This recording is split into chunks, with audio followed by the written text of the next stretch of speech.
Lindsay, Yes. obviously, pretty muted reaction, it seemed like, from the group. And Juju and Kennedy were both kind of saying, we sort of expected this. I guess, what did you think when you see them just kind of mutedly respond? I mean, look, it's unbelievable to have 1,000 people in here.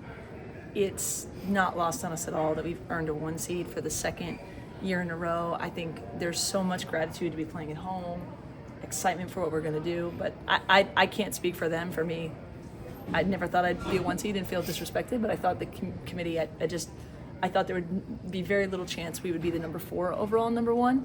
And so, we've got a big game here on Saturday against UNCG, and we'll handle it accordingly. But you tell me if you think that bracket that we got should have been the one that it was. I can't speak for the players. I think they're excited to play, but this was not on my bingo card to be a little bit, frustrated after being a 1 seed, and it's not, an arrogance of any kind. I think there's a lot of really good teams, and you got to play the first game in front of you and earn your way from there, and that's what we'll do. But sometimes I don't understand people who make decisions in women's basketball and why they do what they do, and certainly with this committee, I would love to ask some questions. I could go down, and just none of it makes sense to me, of how UCLA is the number 1 overall, as they should be. And we beat them twice, so then South Carolina's number 2, but then how does Texas become number 3 and we become number 4? I just needed someone to explain it. Or Maryland got a 4 seed over, let's say, Ole Miss in the Big Ten SEC thing, and so it doesn't make sense to me. But that being said, we're super excited to be playing at home. We have some really good teams coming here to Galen. That'll be exciting. And every game, you got to take one game at a time. But if there's a little extra motivation for a team that's already a 1 seed, we're going to have it. You guys are in the Spokane bracket. Is there a difference between, going to Spokane versus, going to Birmingham in terms of bringing fans along and Oh, sure. Like we knew we were going to be in Spokane. So I think once you knew who the 4 seeds were going to be, it was pretty clear, South Carolina and Texas were going to be in Birmingham, and UCLA and us were going to be in Spokane. It was just a matter of how they layered it. And look, there's so many good teams in the country, so it's not a matter of, you have no idea how the bracket's going to shake out. Did you expect to be? Oh, sorry. I did not. I didn't think.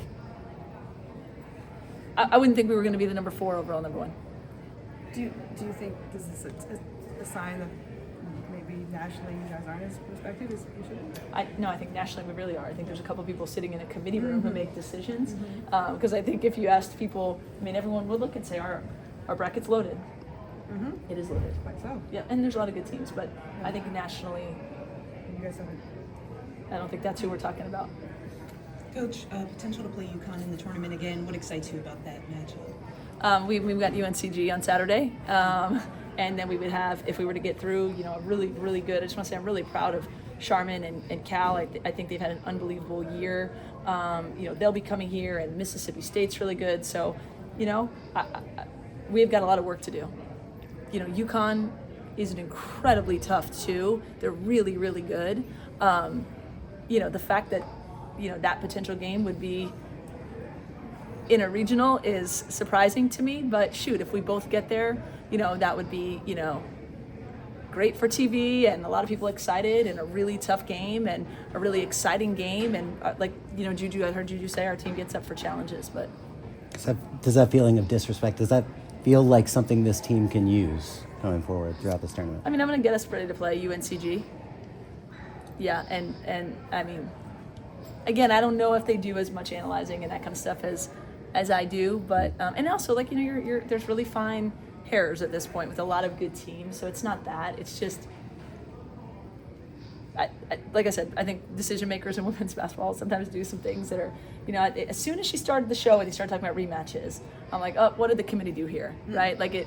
It's strange to me, right, that TCU and Notre Dame played, and they played Texas, and we played. I thought they tried to actually avoid those things. But look, we've got to win the game in front of us, and anytime you get a chance to play a next game at this time of year, it's a great place to be, and every game is going to be tough, and I don't think, anyone can assume that 1s and 2s will be matched up in Elite 8. You got a lot of work to do, and the 3 seed in our bracket is great, and the 4 seed is great, and we have a really tough UNCG team here. I just looked, and they're 24-6, and Cal and Mississippi State are good. So there's a lot of good games. But to me, when you're looking as a basketball person overall at the bracket, you'd have to be smarter than me, I guess, to make it make sense. Do you think television ratings have anything to do with this? And Wouldn't you think they would want the best television ratings potentially in Tampa? I mean, I again, there's so much basketball to go, but I don't know. I would think, that makes no sense to me.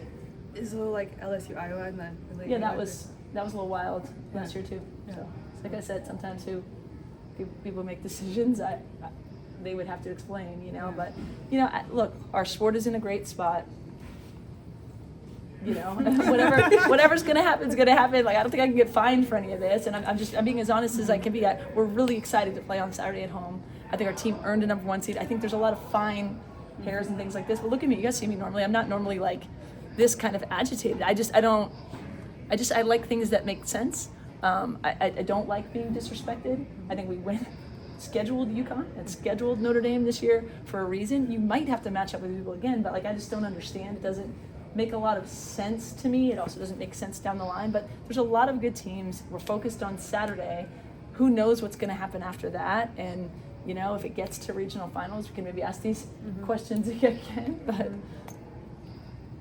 One last question. Second year in a row, there's going to be a lot of, great tournament games for the women here in LA. Yes. Both sides of town. yes. Just kind of, what does that kind of say for this city? I mean, it really seems Yeah. like the women have. I didn't even look. Did Taken they over. put us alternated this year, or are we both on the same day again? Yeah, so that's good, right? So people can come to LA. They figured that out this year. People can come to LA and see a lot of really good basketball.